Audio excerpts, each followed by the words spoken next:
couple of people that you've done work with have also spoken about the work you've done around sleep. Yeah. And one of the things you said about your story is that you were sleeping a lot, but you was always sort of tired. Yeah, absolutely.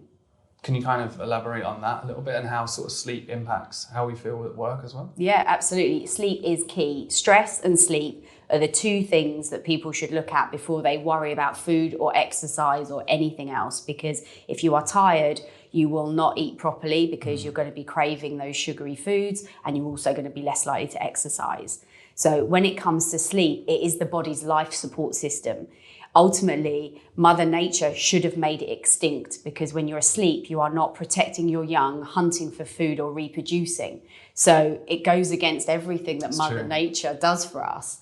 And yet, sort of, we spend a third of our life doing it. It's absolutely kind of one of the key things for most chronic diseases. So actually Alzheimer's kicks in 30 years before you get a single symptom. And lack of sleep is a significant sort of cause of Alzheimer's. So people really have to take it very seriously that you've got to get at least 7 hours. The preference is 8, and Jeff Bezos, the CEO of Amazon, will not make a decision unless he's had 8 hours sleep.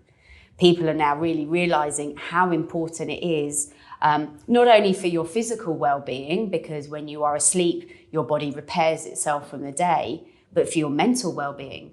We all know what it's like when you've had a late night, or you've had to get up early to go on holiday or something, and you just feel terrible. Yeah.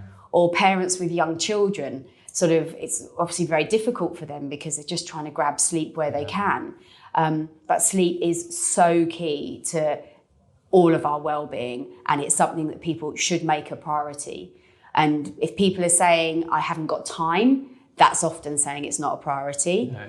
And if you start to look at how much time you maybe spend on your phone in an evening, then maybe you could get to bed 15 minutes earlier. Yeah. So it's about working backwards and going, okay, if I have to be up at 7 in the morning and I need 8 hours sleep, I need to be asleep by 11. So maybe I should get in bed at 10:30. Having that nighttime sort of routine, it's your sleep hygiene, so that everything is in place for you to have the best night's sleep you can. With that nighttime routine as well, is there anything else that you kind of recommend? I remember I think I read somewhere that when you've got kids, you put them to bed by giving them a bath, putting them in pajamas, making them comfortable, reading them a story, slowly getting them to bed. Yep. And then when you're an adult, you literally just drop your clothes, you jump in bed, and then that's your nighttime routine. Yeah. So completely. do you recommend anything before bed that can maybe help? Basically exactly what you do with your children. Wind down. And that is it. It's sort of, if you've had a heavy meal or a spicy meal, or you've had a lot of caffeine or a lot of alcohol, or you've done a really high intensity gym workout before bed, it's going to impact your sleep. So it's about giving yourself the best chance, having a dark room, having the temperature low enough, because your body temperature needs to drop for you to get into the deep sleep. You can use some sort of lavender. Lavender is a very good sort of essential oil for calming and helping sleep. You can use sleep meditation, because that brings you into your deep sleep. So there are lots of different things. One of the big things is also getting off the phones, because the way that our body clock works is it works with the sun. So if you go camping, you normally fall asleep probably about 10 o'clock, and you normally wake up probably about 7, because your body is reacting to sunlight.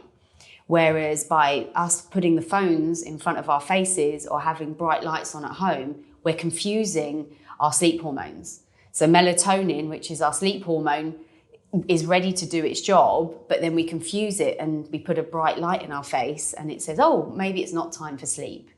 So the phones are quite a key thing. You can use kind of the blue light blockers, and there are ways around it.